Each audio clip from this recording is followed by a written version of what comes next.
Hello, Widowhood. Our conversation today is with Miss Maya Tyler. She is the CEO and founder of Widows Do Bounce Back LLC. I am so glad that I connected with her on LinkedIn and to be able to bring her to the Widowhood. This conversation is so dynamic. She has a lot to share. Buckle up and let's get into this discussion. Many people talk about the ups and downs of married life, but no one really prepares you for life after your spouse passes away. Welcome to Widowhood Real Talk with Tina, a safe place for widows, widowers, and their friends and family to talk about love and loss. Find comfort as you listen to honest conversations between Tina and invited guests who've experienced the loss of their forever partner. Share their stories of love, grief, and healing. You are not alone in this journey. Join today's episode and discover a wealth of resources and learn how to connect with others who are traveling the same path. This is Widowhood Real Talk with Tina.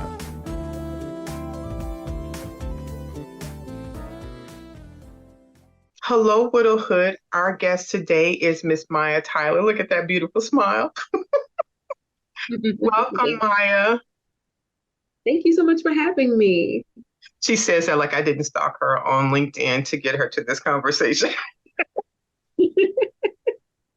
But as you guys know, I am always looking for someone to come to this conversation and make it value added. Sometimes people are talking from different perspectives, but Maya is able to talk to us from a lot of different angles. So let's get into this conversation right now. So Maya, where are you at this moment? I'm at home in my office in Maryland. Okay. Okay. And so what do you do in your home office? What don't I do in this home office? This is where I coach with my coaching program for widowed women. This is where I coach for book coaching because I also have a company that coaches for people that are producing and publishing new books. And I every now and then entertain my 5-year-old who thinks this is her office. So there's Well, that. 5-year-olds do tend to rule the world, so we are accustomed to that. Yeah. So what led you into coaching widows? Um, Someone once said to me, therapy and healing come from giving the thing that you didn't have, from, helping people with something that once you got it, it was an epiphany for you, but it was something that you went without for a while. So you know exactly where they are and you can meet people right at their need and provide a solution that is the aha moment for them. And for me, having an IT background, the aha moment is something I'm always chasing. And so Mm, coaching seemed to just be I seem to be a shoe in for it. okay. Now, so you said the idea of providing something you didn't have. How does that relate to you personally? So I am widowed. I was widowed at age of 27, and my husband passed away, doing routine daddy things. We were at a picnic on Easter Sunday, and he was running backward in a relay race and tripped and fell and was gone. And so that obviously devastated my life, turned it completely upside down because at the time, we had two children together. So I'm 27. Our children are 6 and 18 months. And that completely made my life a different story. So, what I was looking for when people are normally widowed and referred to places for help, I was referred to places that did not provide a lot of the needs that I specifically had as a younger mom, as a mom of color, and as a mom in general. When you're thinking of widows, I've asked a million people this question, not literally, but lots of people this question, and they don't think of a woman of color. When you think, what do you think of when you think of a widow? You don't think of a woman of color. You don't think of a woman under the ages of 60.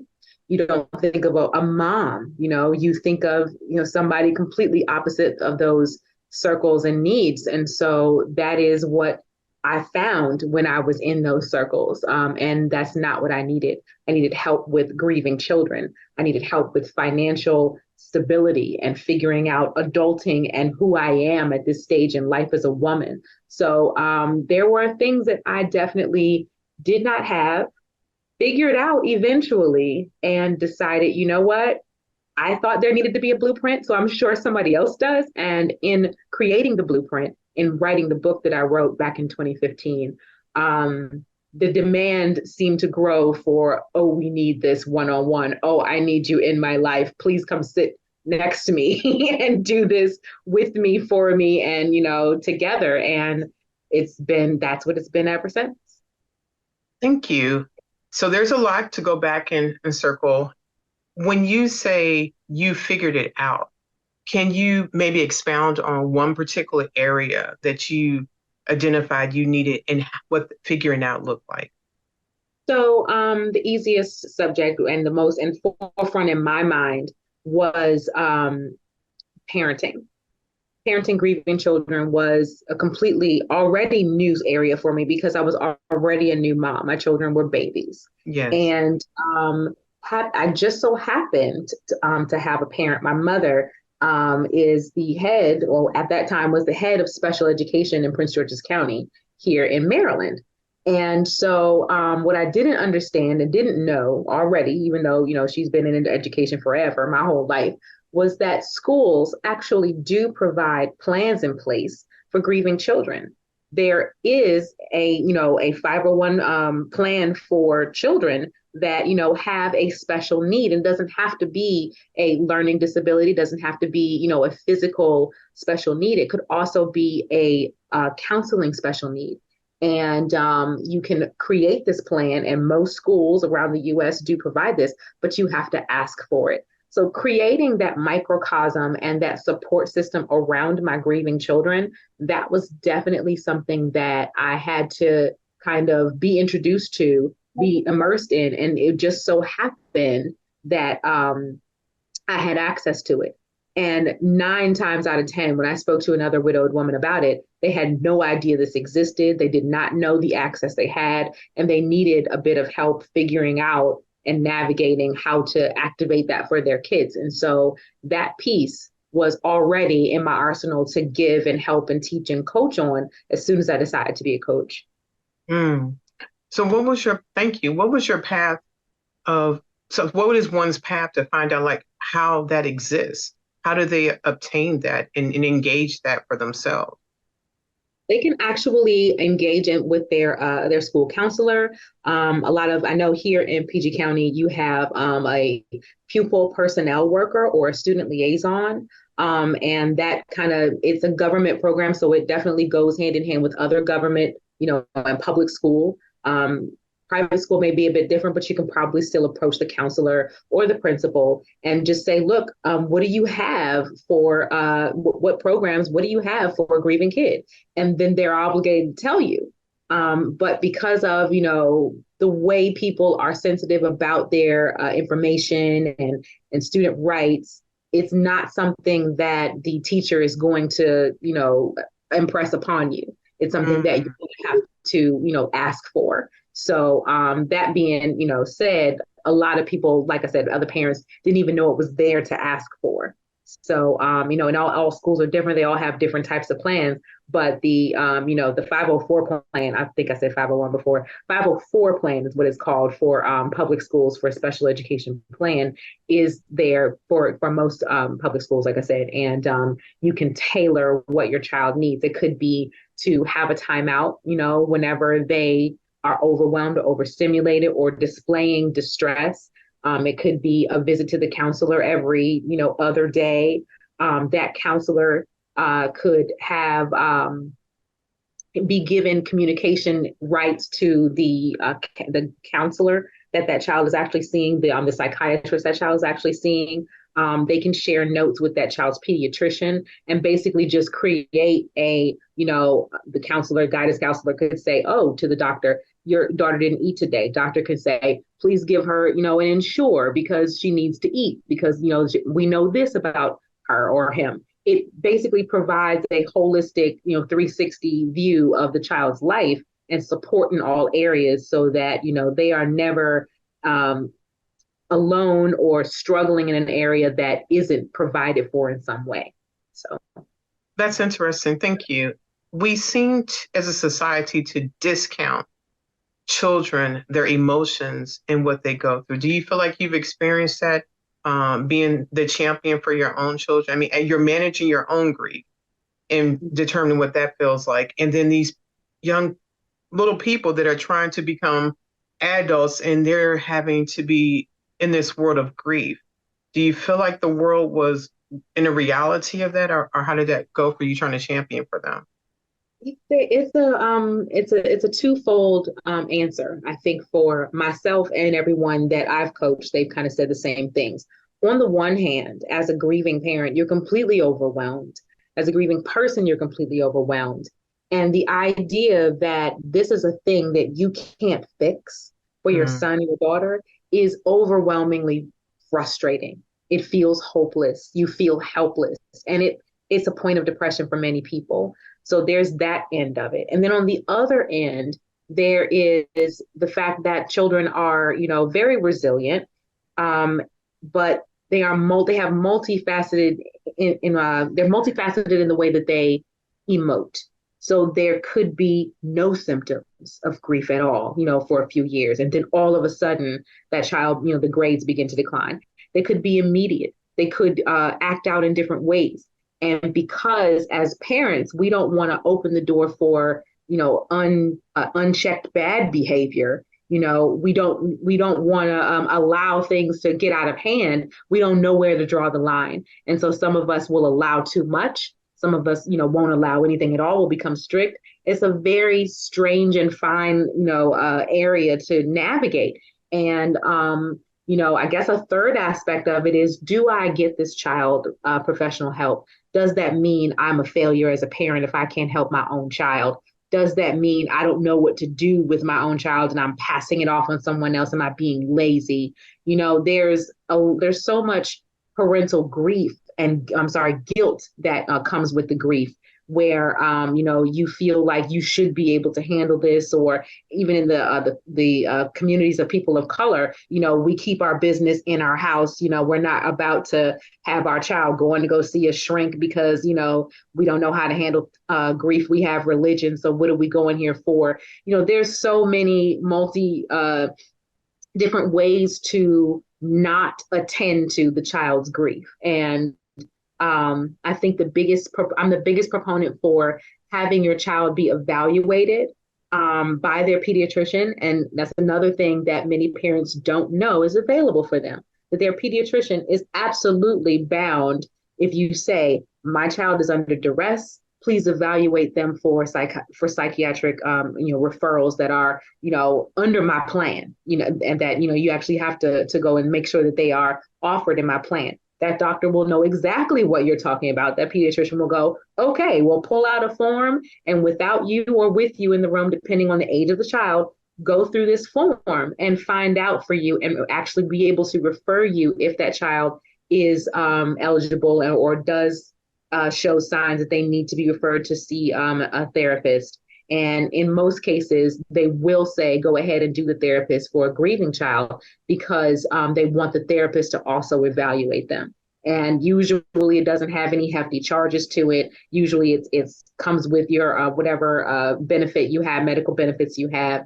And I think the biggest question I have is, how old is too young to go to therapy?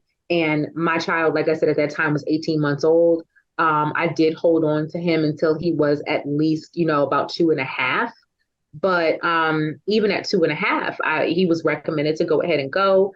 And they did, play therapy as what they do with little kids. And, he was evaluated, and both of my sons are now very well adjusted, and one still has therapy. And that I want to emphasize is not a point of failure, for you. However long or short your child needs this care, it has nothing to do with you. And moms have a hard time with things about their children that exclude them sometimes. So there's that.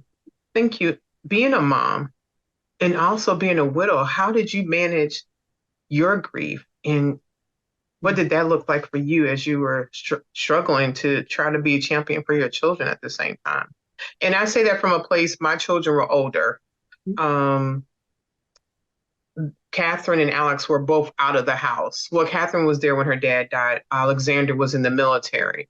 Mm-hmm. And I know being a mom, wanting to take care of your children and always make them feel protected. Mhm. But the person that I was being protected with you is no longer here. And I know for me, I feel like I probably ghost my own children probably for like the first 3 or 4 months. And my only saving grace was they are adults. But I talk to younger women, and being a widow, you don't get to let them kind of do their own thing.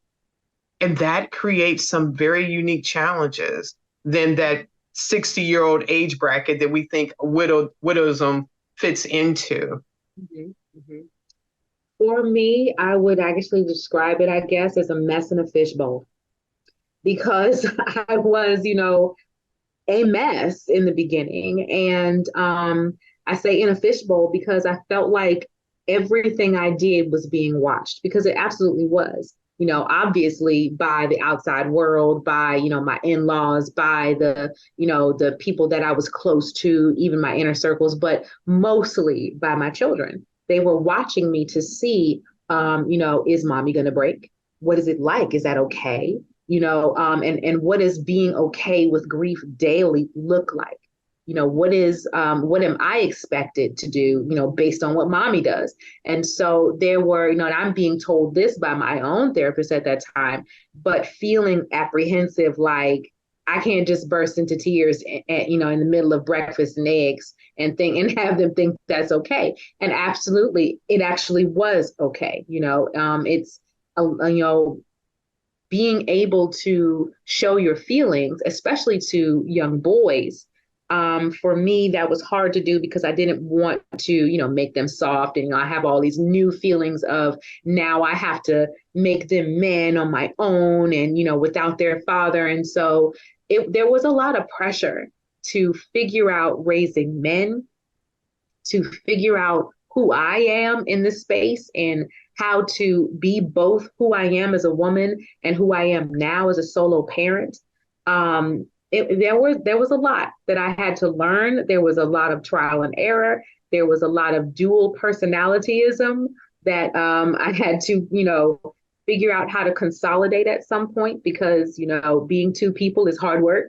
Um, and I guess I hope that answers your question. And it was just there was a lot of forgiveness in myself once I figured out how I wanted to present my grief to my kids.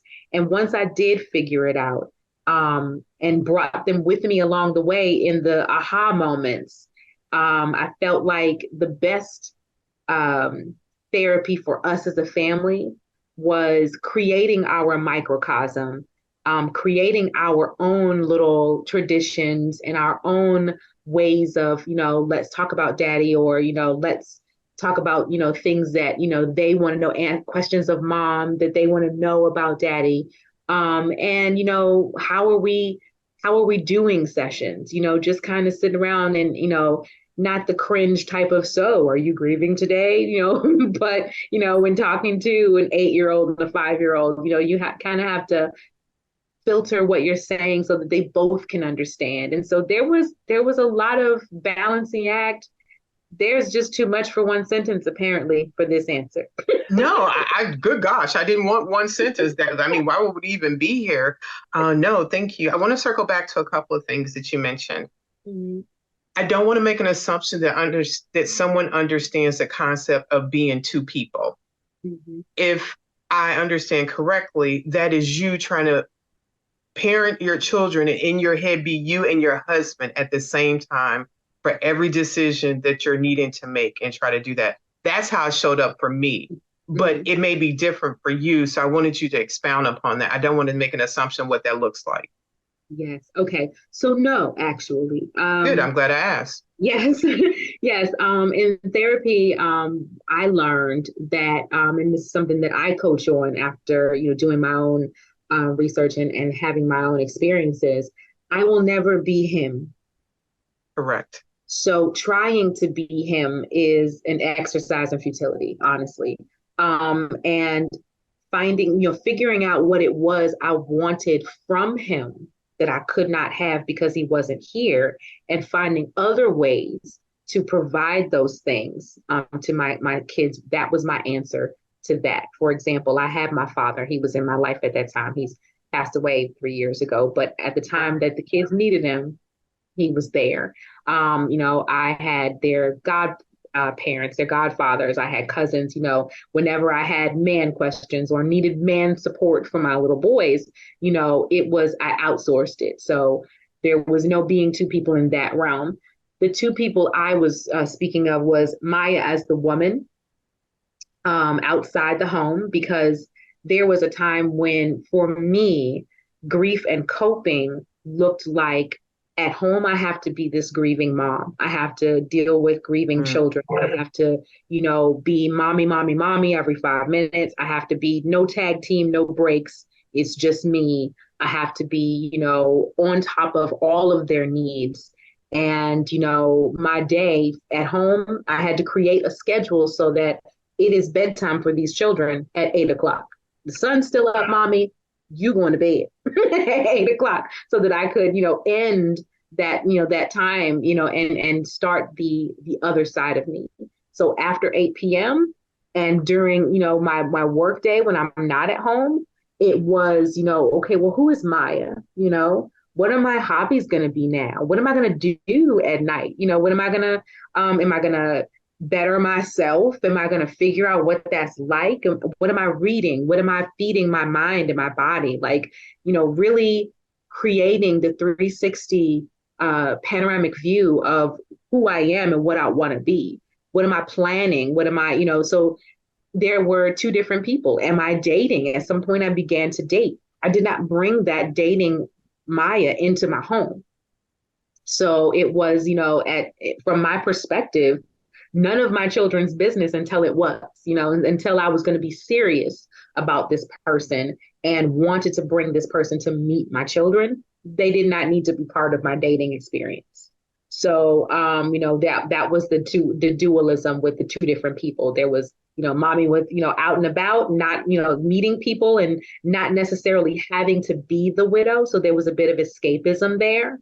And then coming home to put that widow backpack back on and be like, okay, this is what we have to do now. So eventually that duality had to be consolidated because, there are parts of, either way, both of those worlds are going to begin to leak into each other. I began to get serious about somebody I was dating and, been dating for a few years. So now it's time to meet the kids or, the kids, their schedules interact with my outside schedule. So, eventually I had to be okay with and accept the widowism so that I could love me again enough to be like, it's not more fun and better to be the other Maya. It's fun and better to be both. I can be mommy and find joy here, and I can be, what I called free out and not have to deal with the widowism, and still be okay with me. So consolidating them was about accepting all parts of me and finding joy in all spaces.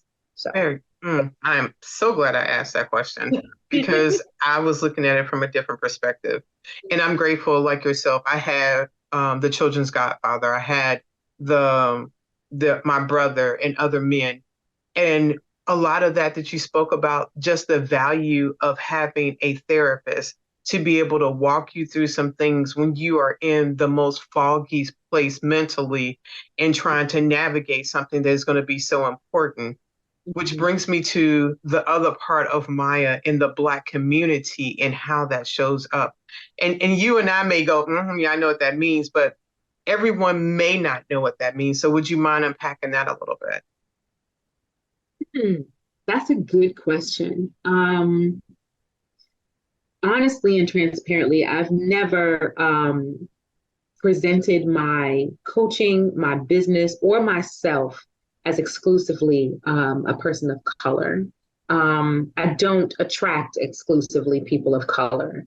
So, I'm definitely not going to bottleneck, my niche. However, being a person of color is not something that I can take off. And let me say this, my late husband was white. So my life is multicultural by the essence of who it is. But like you said, I am obviously super chocolate. So there's not anything amount of my level of acceptance or someone else discludes them from the conversation. But one Mm-hmm. person, a friend of mine, we spoke about grief, and she's from Poland. Her Mm-hmm. experience from her upbringing as a young child and uh, her leaving Poland to get here is unique to her ethnicity, who she is as a woman and a person. So those conversations, wanting to have that as it relates to not with the intention of not, but more or less allowing somebody to go, I never knew that. If I didn't hear that conversation, that those particular people that they saw it from that way. Mm-hmm. So that's why I posed the question. Absolutely. Yes. And so what I was getting to was, the fact that I cannot step out of or discard my Blackness. I will always be, and present as, and obviously, be a person of color. So what that does for me and my experience as a widowed person, it created some spaces and some boxes that I had to not only train my way out of, but free some people from in my coaching. The boxes I mean are the stereotypes about Black women and how, what we deal with as soon as we become widowed. There are two things, or more than that, but, the two things that come to mind are, the living in the world with your children and no ring on your finger. You Mm. automatically become a single mom. You automatically become a baby mama. And it's like, oh no, I totally bent over backwards and did two cartwheels to make sure that I did everything right, where I was married with these children. And now suddenly I get no credit for having been married. I have these, and now I'm just a single mom. And it shows up not just, in the grocery store when you're, pushing your cart and you've got these two kids. It shows up in the church when you show up with your children and no children and no man. It shows up in the dating realm when the first thing people ask you is, so why'd you break up with your husband, or do you have any kids? I know you have kids. And without, unless you tell this sob story of what happened to you, you have to accept being in a box of single mama, like you did something wrong. And that's a box that I had to free myself from, because it was very it was very stigmatizing for me. I definitely come from, a background of, and not to differentiate myself, but just to, color myself with the right crayons, so you can understand a picture of me. I'm a Cosby kid, you know. I'm one of those a population of the Black people that, is not does not conform to the stereotype that, I didn't realize was so prevalent until I became an adult. I grew up thinking, oh, most Black kids, their mom is a principal and their dad works at NASA, right? Like most Black kids grow up in the suburbs and, come in a house when the street lights come on, like, everybody has. That is how I lived. Our dad was a police Yeah, officer. My mom was a stay at home. Didn't everybody come home for lunch to get their food made and go back? right. And my mom was parents started helping us do homework. So you do think the Mhm. world is what you live in. And when I left to go to the military, I was like, everything doesn't look the same. And you learn that. Absolutely. Yeah. Yes. I had cousins from the other sides of the track, so would say things to me like, "Oh, you talk, you talk differently, and you live differently, and you're lucky in this." But I figured, oh, okay, that's just them, and that's not real. And so, why do we always see that on TV about us? All of the stereotypes, so that I don't get too far off the subject. But being a Black person brings with you, if you let it, a lot of stereotypes and a lot of negativity about, about what you've lost, that feels like, or almost feels like, it belongs to you. And that's Mm. something that, is different, I find, in my clients that are not of color, where, I'm not going to say that they feel different. I'm not going to say that they're, fundamentally different as people, but their sense of attachment and entitlement to happiness is different than that of a person of color, where a person of color would say, I did everything right. why was this taken from me? A person not of color would say, I'm a good person. Why wasn't this taken? Why was this taken from me? So there seems to be, in Blackness, there seems to be, I don't know, a responsibility for us to not conform to what people already think of us and then have slipped down some hole of, misfortune that was expected of us, when this happens, as opposed to, not being of color where this just happened out of the blue. I didn't deserve this at all. Like it's a completely, I'm not gonna say unexpected, but it's almost, you almost feel like it was expected of you to be the single mom, no matter how hard you tried, Yes. and yeah, and so there's that aspect. I hope I didn't harp too long on that. But but it is this conversation is part of why I'm doing what I'm doing.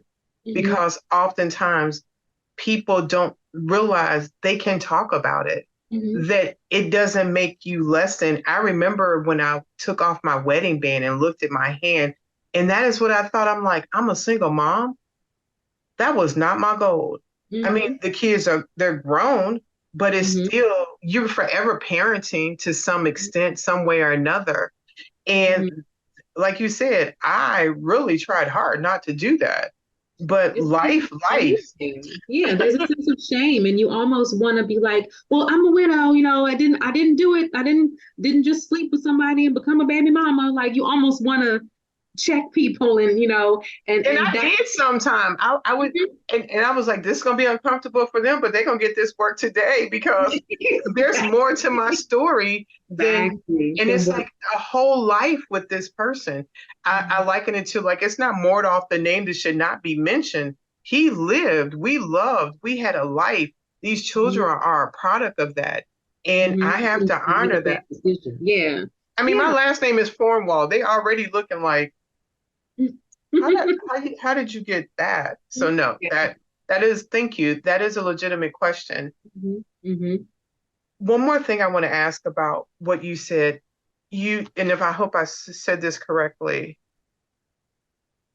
you talked about having breakfast with the children and not wanting to cry in front of the boys. mhm, How long did it take for that to be okay? And mhm. you may not even have like a time. It just may be like, but there was a point. And do you know what that shift was that allowed it to be okay?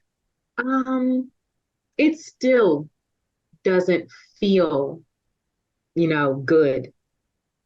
Um, it's been 14 years and being widowed, and it still doesn't feel like, something I want them to be part of all the time, my tears. But when I started to let them show, I believe I think the shift came when I felt like they were old enough to handle it. You know, I didn't want it to be something, when my youngest was under the age of maybe 8 to be able to handle mommy crying,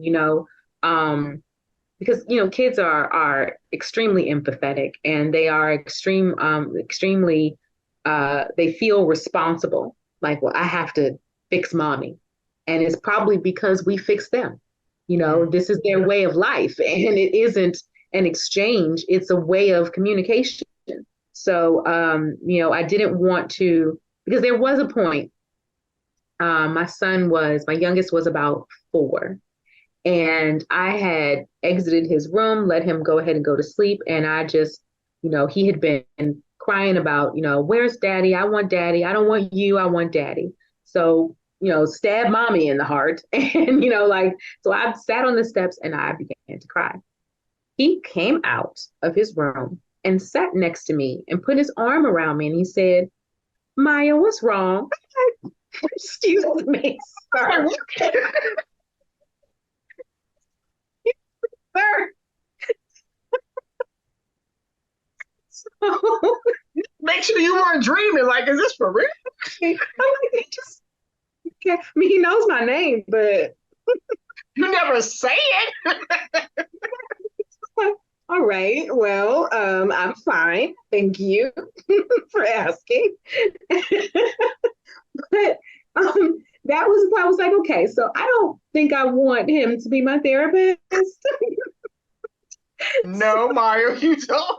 He clearly felt like that was his job at 3 or 4. So I'm like, nope, I'm gonna keep, not keep my feelings under wraps, but try and, translate my feelings so that he understands that mommy's not breaking. Mommy's okay. And mommy's, and it's, so there's a fine line, and it definitely takes situational evaluation to decide, okay, what's okay and what's not. I don't think I could do a whole, coaching class on that today, right now. I mean, girl, I'm 57. I don't call my mother by her first name. Right? Like, I have never. No. Mm-mm. So It's just funny to me. Okay. That's like what you say when you're lost in the store, and it's the only way, because if you say mom, everybody else will hear. I was gonna say everybody his name is mom, so Right. Oh my gosh. So I can't help but see the ring every time you flash. So what was that like? How did that evolve? And how did you give yourself, two questions. Mhm. Was there guilt in going into dating? Mm. And how did you give yourself permission to do that? Well, I talked about duality. Um, in the beginning, dating was very difficult. It was a secret.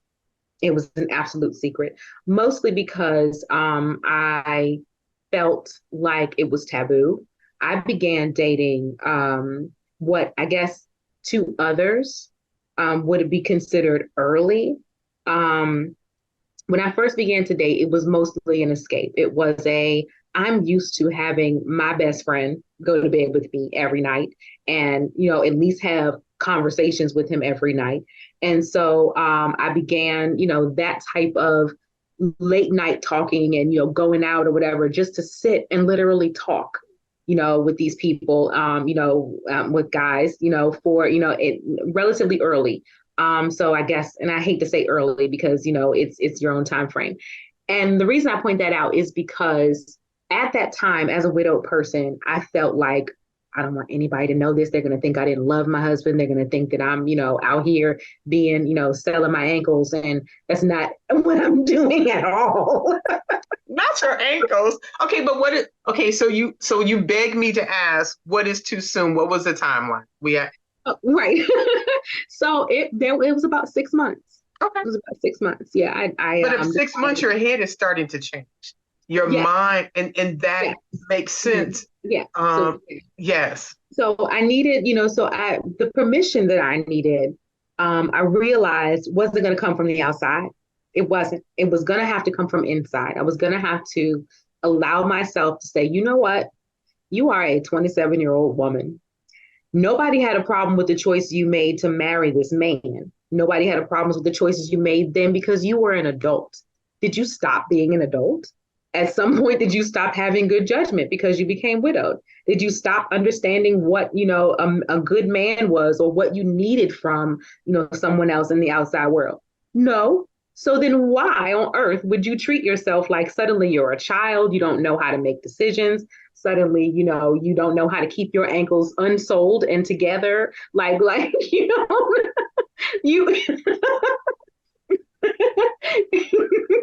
you know how to do these things. You're a grown woman. We know ankles represents it.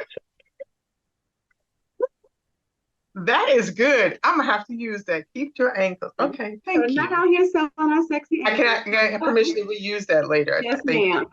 Yes, ma'am. It's better than the other word I've heard, which is funny. We're gonna keep with the ankles. We get with the ankles.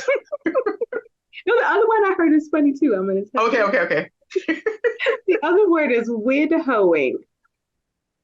No. So that is a whole thing. I have talked to so many widows that was a whole season. And they were totally grown up and entitled to that season if that's what they needed for their lives. And the judgment, though. And it's unfortunate that society or the outside, as we're in this fishbowl, will assess a woman differently when she decides to continue living. But with a guy, you can bring him over the pie and everybody can make a line and bring him over something to eat. And did you need help cleaning? Why is Mhm. she doing that though, when it is a woman that has been used to being with her husband, being happy and doing all that? And you're right, you have to give yourself permission. My Mhm. late husband, I think Mark was dead 2 years, and still people are looking at me. I was like, oh, we are not having this conversation because I am so 50 plus. So no, no, no, Yeah, no, no, absolutely. no. Absolutely. Yeah. So he was my, I found somebody, that I was my best friend and somebody that was compatible and all those things and loved the kids. And, we had our own little secret relationship for about 6 years before we really made it public. Yeah, it was for that long because I was, still being fed are you sure you're not just, rebounding, are you sure he's good for the kids? And, all of the doubt, from my inner circle. So the outer circle had, our breakout announcement was we're pregnant. So it was 6 years in, but so we, have our daughter who's 5, and we built a home together. We decided, we're going to do this our way. And it's not going to look like what people think, and it's not going to be acceptable to everyone that you want to please, i.e., the in laws. It's not going to be, something that is written in the books or in the Bibles and in all the things that everybody wants you to conform to. But we're happy, Mm. So we are 11 years into this relationship, and this year we decided, we are in a place where, what, let's go ahead and do this. And so that's where the ring came from. Yes, I'm engaged. What, 2 months now? Not even 2 months, like a whole month now. And Then this was not when we spoke before, because I was like, okay, I see, like, I need sunglasses with the bling that's going on over there. Congratulations. thank I- you, thank you. And I am glad that you're able to share that people can continue to love. Absolutely. And I liken it to the idea you have multiple children. You love each one of them. Mm-hmm. Your love for your one son doesn't change how you feel about your daughter or your youngest son. Mm-hmm. And I think learning to understand that part when it comes to being able to love your current husband and always have a place for your late husband, Mm-hmm. but you're alive.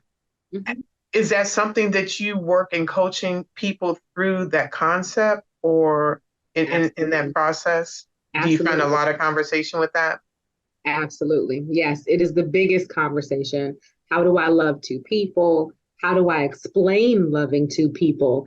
And how do I explain that this is not a replacement to not just, the outsiders looking in, but to the person in the relationship with me? How do I explain to him he is not a replacement, and that I can continue to love, my late husband without that having anything at all to do with you? And the way that I liken to it is, grandmas. You got two grandmas. If one of them passes away, does that mean that this one is the replacement for that one? No. You have the same amount of love, for both grandmas, but that love is different. And they both occupy their own spaces in your heart. And, if you're capable of that, just like you said, you're capable of loving two different children. And though one of them thinks he is not the favorite. Yeah. Okay, we're not gonna go there. I'm gonna let you keep going with that. Definitely, I love them absolutely. My boy's the same as I love my daughter, and they occupy different spaces in my heart. One can't replace the other. I had to Right. have that conversation with my youngest son when his new sister came. She is not a replacement. You will always be my baby, just like your brother will always be my baby. So my older son, so there is so much room and so much capacity in your heart for love. I think the biggest hurdle for widowed people and for people dealing with close loss is wanting to love again, wanting to go over the idea that, okay, am I going to bring another person into this world knowing they're going to they're going to experience pain and death one day? Am I going to love another person knowing that, we're not going to go out hand in hand like we say at the altar? One of I may have to experience widowhood again, if at some point. And I'm a healthy person, so I don't plan on going out first. There's a hurdle that there is to get over. And I shouldn't say get over, is probably to go through, where you have to understand that the point of love is not to keep it. That's not the point. The point of life is not to live it forever. The reason life is so beautiful is because it doesn't last forever. And so you have to come to terms with borrowing people. You have to come to terms with love having, a close. And, closure is not having things the way you want them. It's being okay with what God says it's going to be. That's closure. Girl, So I almost want to finish the whole podcast right there. I was like, where the mic at? Okay, but keep going. Ooh, that was good. yes, And that and was yes. true. Mhm. Yes. And so once you find your place with your closure, Mm. then I think that's when you can understand, okay, I can love again. I'm okay. I'm okay with the fact that there's going to be a close again. It sucks. Yes, that's totally okay and true. But I'm not going to limit or cut myself off from the joy that comes from this new love, this new thing, and I'm going to enjoy it. I'm going to live because that's what life is for. So it's a process. I don't think it's something you could talk me maybe 10 years ago me into. I'd have been like, no, thank you, please. I would like my husband. Thanks. That's not something I could have been talked into. It is definitely a process. That's probably why it took me so long to be okay with remarrying, even though, we had been dating each other to death. It's like that was fine with me. You go home and I go home. I can't miss you if you don't leave. You know, There's a lot to be said with that. So how did the book come into play in everything that's going on? What was the catalyst for that? the first book I wrote was basically just about my journey. It was just about being young, dealing with death up close, and how I had intended to bounce back, pretty much. It was called, Bounce Back Better, How to Win After Great Loss. And it was, my take on that particular topic. That was the first book. Since then, I have been writing anthologies with other widowed people. And I love that you touched on the things about the stereotypes we have about man widows, about widowers, and how, when they become widowed, it's a completely different story. They get to do what they want. They get all this catering. They even get to go remarry 3 seconds later, and it's no problem with anybody at all. And so that book is called, Widowhood is for Women. Men just remarry. And so I just finished that anthology, and I'm loving the response, and just digging into the what I'm calling a window into widowhood for people that are, wanting to support, people that are in the house looking out the window, like, is anybody else in here with me? And, not feeling so alone, taking the stigma and the sting out of, being widowed, and extending a community to saying, hey, you are not alone by any stretch. And even though I always say, quoting my favorite song, I always say, even though, we all sail alone in our own little boats, we can travel side by side. Hmm. Where are the books located at, Maya? How can one obtain the books? Yeah, you can find them on Amazon. If you request them and they're not at your Barnes and Noble physically at that time, you can request them and they will be. And what's the other bookstore? Not Barnes and Noble, but Books A Million. Okay. Yes. Mhm. So thank you. How do you take on new clients? What does that look like? They normally will DM me, or they can just go to the links that I have. You can visit my website at widowsdobounceback.com. That's the name of my LLC, the umbrella that most of my companies fit under. And the coaching company does fit under there. The new coaching company is called Finding Next You Coaching Academy. The concept of next you is what we're coaching there. We're not new you, but next you is who we intend to discover and create alongside you. Wow. I know I've asked you a lot of questions. Was there something that you felt like when we were going to have this conversation, you thought it was important that you wanted to make sure we covered or touched upon? Nope, I think you're an excellent interviewer. I think I talked about everything. Oh, okay. So I'll give you an opportunity. Any questions you have of me? Hmm. What made you want to do a podcast? My husband died, and I remember being shattered. I Mhm. remember literally flying across the country to be in the presence of anyone that had experienced this great loss and understand, how are you still breathing? Like, Mhm. how are you living? How are you functioning? How are you making decisions? How are you just not floating through life?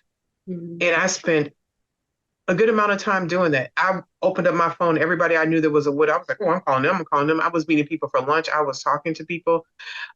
Yes, had a therapist in individual therapy and in group therapy, but I'm a talker. And as I talk to people and them telling me and just opening up to share their journey, it helped me craft what was my way in this.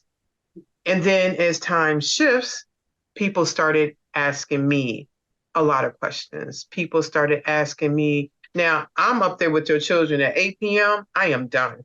I am like, I'm like, tap, I'm out, I'm about to go to sleep. It's like, whatever you're talking about. So, and I say that to say, my husband now, his cousin died. And I saw the widow post about, I saw something on Facebook about the birthday. And I said, hey, how are you doing? And she goes, I'll call you tomorrow. I said, do you want to talk now? I don't think I hit send. And she called me. It was 8:30. I was on the phone with her till 1 a.m.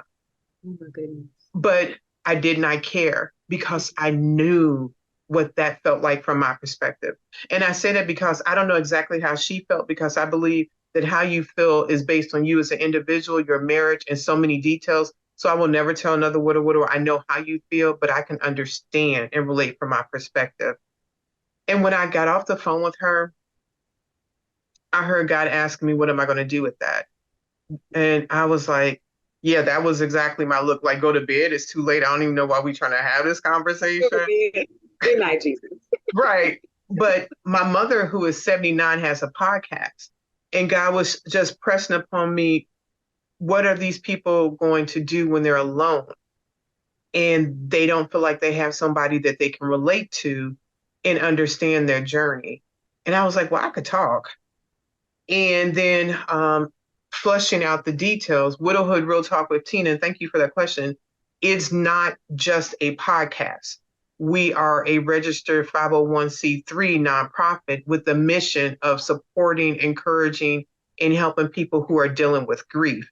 The podcast is one element of that, where from there we also provide social content across 6 different platforms, anywhere from 6 days a week, because I remember what it was like when you're looking for someone genuinely to understand what it is I'm going through and relatable.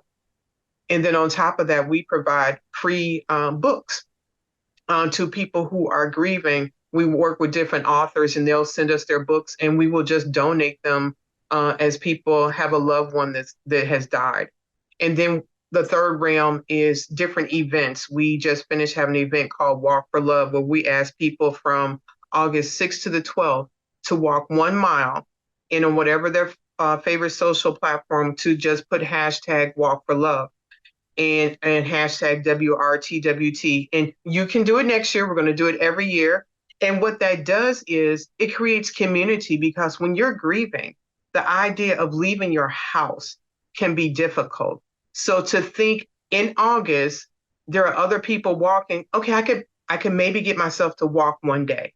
And if I walk a second day or a third day, then I may have a habit. And what we didn't talk about, when you're grieving, it impacts your health, it impacts your physical body.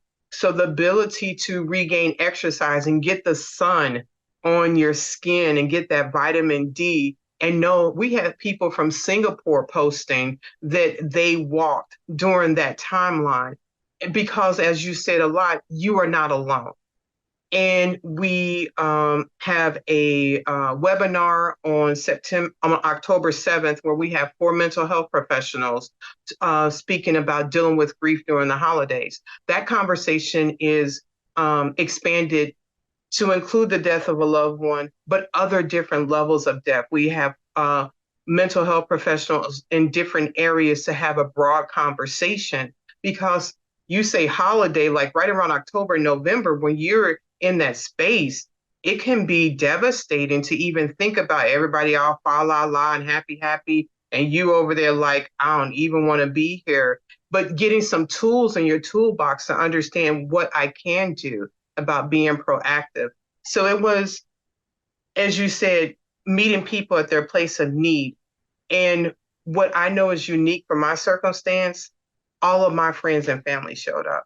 I didn't lose a family member. I literally had more people show up and say, not just, how can I help you? But I think you need that. So can you mind if I do that for you? Like I moved from Pennsylvania to Virginia, and my girlfriend said, what can I do? And I realized I'm about to get there and it's nothing but boxes. And I was like, so if y'all can unpack the kitchen, the bedroom, and the bathroom, they took that thing. The kitchen was organized. My sister had my clothes color coordinated in a row. She had the water, the ice bucket chilled, a bottle of wine. The bed was made. I mean, when I say my community showed up in a way that when I talked to other widow widowers, they didn't get that. They got that people didn't know how to show up. That if I talked about your dead spouse, that made my dead spouse die. I would get the death cooties, or I didn't know how to show up. So instead of just sitting with you quietly, I just ghost you. And when I hear each one of those journeys, God challenged me to go, okay, what can you do? And I feel like this is what I've been called to do, to be able to be alongside of people as they go on this journey. And what the podcast does, you know, it's like 2 or 3 o'clock in the morning when your mind is racing. And then we have this whole world that has just experienced death to such a gravity with COVID. And people have been closed off and not had the ability to be comforted as they normally would by community and society, that we even use the internet or social media more looking for connection. And this has done that. When I look at the stories that people write on the post or they're messaging me, it's like, yeah, I'm glad to do the fundraising and do the parts to pay for this or pay for that. We have a social meetup, we have a book club, we have a peer support group doing that to help people based off of that. Sorry, I had muted myself because the lawnmower people decided, let's do this now. Oh, I know that was a long answer, but that is the. No, it was a great answer. And we're happy on earth to have people like you because I definitely can understand and relate with, this is what I'm apparently called to do. It is not something that if I were told about it or, asked if this is something I would do before my husband passed, I'd have been like, no, it's not, I'm not going to just talk about death all day. But actually, because this is my journey, it turns out I actually wind up talking about living and enjoying life and finding joy way more than I talk about death at all. And this journey is, it's still ongoing, and it's definitely been more of a gift to me than it has been a loss. And that's saying a lot in losing an entire person. And it sounds strange to a person that just lost someone to say, I'm happy now and I'm okay with how everything went. And no, I wouldn't be like, yeah, kill him again, obviously not. But at the same time, I understand and I'm okay. And like I said about closure, it's not about my way. It's about being like, okay, God, this is what you did. This is where I am. Let's get it, So, and that acceptance brings so much peace. And like you do it, sitting and doing and being obedient, and what it is that is for you, has been laid out for you, the path for you and the task that God has for you. It feels amazing to wake up every day going, I'm doing what I'm supposed to be doing, It does. I was telling, it really does.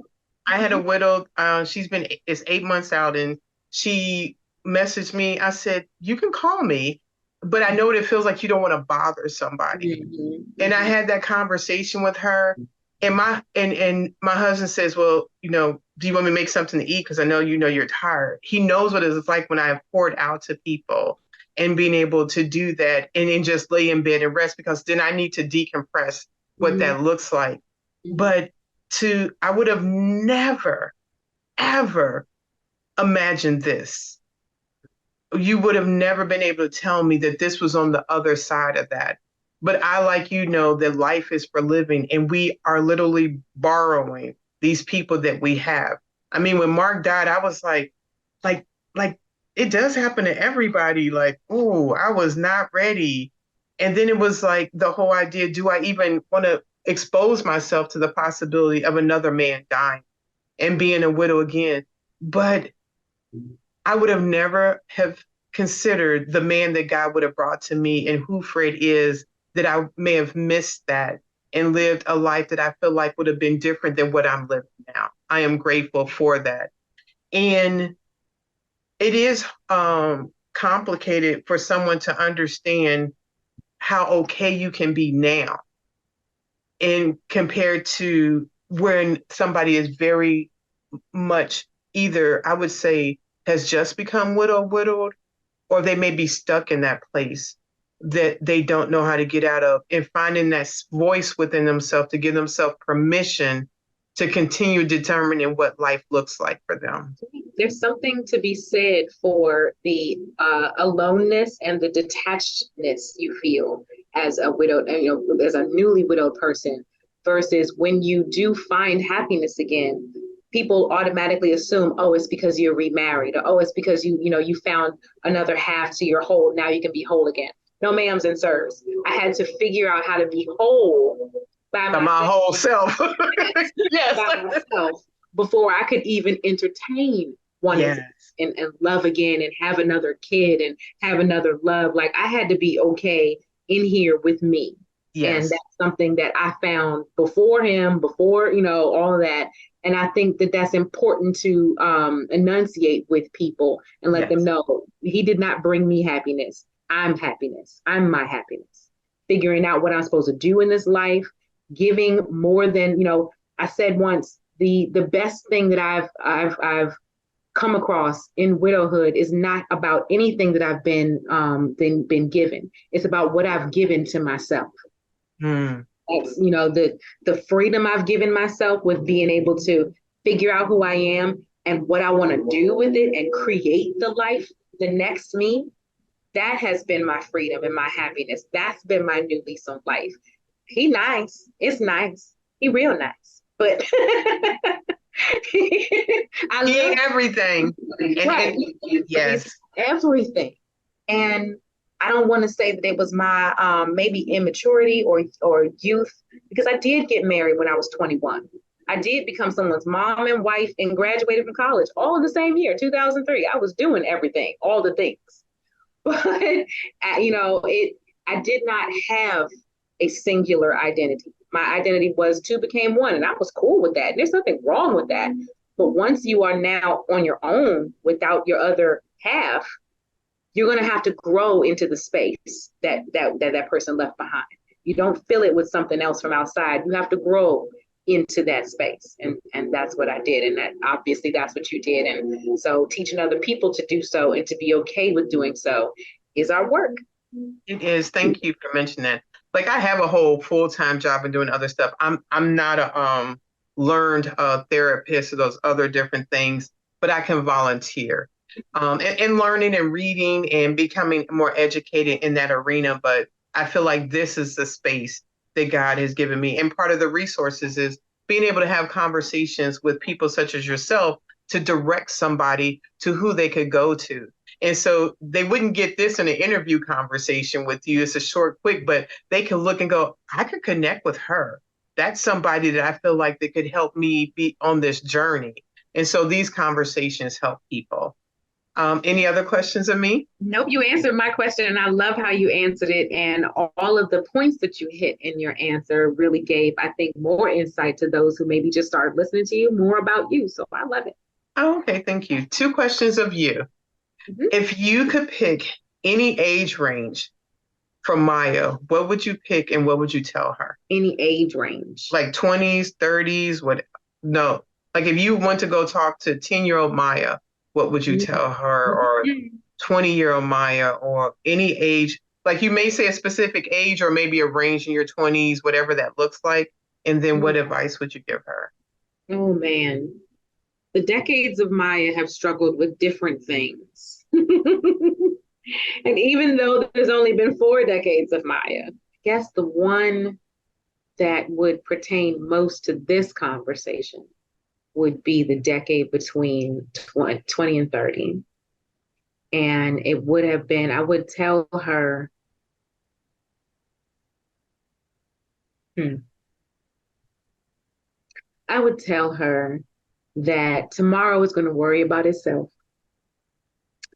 If worrying and beating yourself up helped, you'd be black and blue and it would be helpful, but it doesn't. I was such a worrier. I worried about everything. And that's something that I think I'm finally able to find peace from in this 4th decade of Maya is, the stress and the heaviness from worrying about all the things. It was, from going into marriage so early in my life and becoming a mom and a wife all in one year. I was so worried I wasn't going to be a good mom. I wasn't going to be a good wife. I didn't know how to be a wife. I didn't have a job yet. Like all of the material things, the stuff in life that you're worried about. When you become widowed, and when I became widowed, all that stuff seems so trivial. All that stuff was so unnecessary for me to worry about. I would have, I wouldn't say I would kill for it, but I would like kidnap a baby seal, like to just have those problems instead of the one that I had then, like I was worried about his in-laws not liking me. Now I'm worried about who's going to bury him, me or his in-laws, like it was, they were just, I was worried about the wrong things. And I wish I had spent more time in the moment, being in the moments. Yeah, that would be it. I wish I had spent more time in the moments. There are times where I was so overwhelmed. Instead of being in the house with my husband, I would sit in the car. I would, as soon as he got home, I would, throw the kids at him, be like, go long, take this one. And, and the other one's upstairs doing his homework. And I would go outside and sit in the car and decompress. And yes, I needed that time. But if I could have a time machine, I would get out of that car and go enjoy my husband and my kids because you never know how much time you have. And at that time, I was, I would even feel guilty about decompressing. It's like, yeah, go ahead and have your time, but make sure you have your time with the people that are temporary too. I miss my kids. I miss my babies being babies, and they don't stay babies for long. They do not. Yeah, it's teenagers and grown now. Ooh, child, I got 27 and 24. No, 27 and 25. Yes. Mm-hmm. Yes, my babies are 20 Ooh. and 15 now. So it's just like, oh, excuse me, sir. Oh, that's another podcast. I'll save that. So what gives you joy? I think I said it. It is waking up every day, understanding my assignment and being able to give myself permission to do it, to do that assignment, be like, you know what? I've created a business where I get to do my assignment. I've created this business, and in doing my assignment, I've figured out how to do it in the most Maya way possible, the way that speaks to my core values and makes me proud of myself. People can tell you things and say, oh, you have this, you have that, you're so this, you're so that, that should be your joy. And it's like, no, those things are great, but you saying it does not impress me. I'm not impressed by someone saying, oh, you're so beautiful. I'm not impressed by somebody saying, oh, you have this beautiful house. I'm impressed by what I can do. And that impresses me about my own life, what I can create, how I can make myself proud of me. And having found the keys and the process to do that for myself every day, I can Maya the mess out of every day. Like, that's my joy. That's my happiness. And is it selfish? No, it's self-love. And is it exclusive? No, I can love my kids and, my fiance and everybody else too. There's a space and a slot for them. But the space that there is for me, that I created for me, there it is. It's on my face. That's the happy spot. That's my happy place. Being in my office, making things and Maya and the mess out of the day, that's my joy right there. So there. Beautiful. Thank you for your time today. I will let you close us out and then we'll wrap up from there. I'll let you, there may be some advice or anything you want to share. I'll let you do that. Close us out. I would like for all the widows watching this and all the widows listening to know for a fact that there is not necessarily an other side. There is not necessarily a getting over it. This is through. There will always be, the grief, the sadness. You're always going to miss them. It has been 14 years, and I still have a little file on my desktop that says Jason's voice. And every now and then I will open it just to hear it. And, it still breaks my heart because I feel like, dang, I almost forgot. It's been, it's been a month, it's been 2 months, it's been 8 months since I've heard it. And hearing it again still feels the same. The difference in the time that has passed is not the time that has passed. The difference is the way in which I've decided to deal with it, the way in which I've decided to interpret my grief and have my thoughts and sit in my sadness and even the negative talk. The way in which we decide to go forward in our grief and our sadness and our baggage and our whatever you want to call it is the way through. Whether it is bad or good, that's up to you. Whether you're going to heal or make a scar, that's up to you. And I know that sounds cliche and it's like, oh, the happiness has been in you all along. Spoiler alert, it really has. Thank you. Yes, Maya was already a part of the widowhood. She just became a part of our community. I love how she showed up and the way she was able to speak to my young widows and to be able to relate to the challenges that are unique to you. Yes, some things that we experience in this widowhood journey is unique to individuals. And if you are looking for a grief coach, someone to help you during this process, I encourage you to reach out to Maya. She wants to be there to help you. I am sorry for the person that you have lost that has caused you to be on this journey, but I want you to know that you are not alone. We are doing this together, that there are people intentionally here wanting to walk side by side with you and help you get through and go through this experience and this journey. Thank you for being here. If you're interested in a particular topic, or you may want to be a guest or someone you want to recommend, please email me at widowhoodrealtalk@gmail.com. I'll talk to you soon. Thank you for spending another episode with Widowhood Real Talk. If you found the contents of today helpful, share the episode to anyone you know who may need it. Subscribe to the show and tune into Widowhood Real Talk each week. Then visit widowhood-realtalkwithtina.org to join the community and access additional resources. Remember, you are not alone in this journey.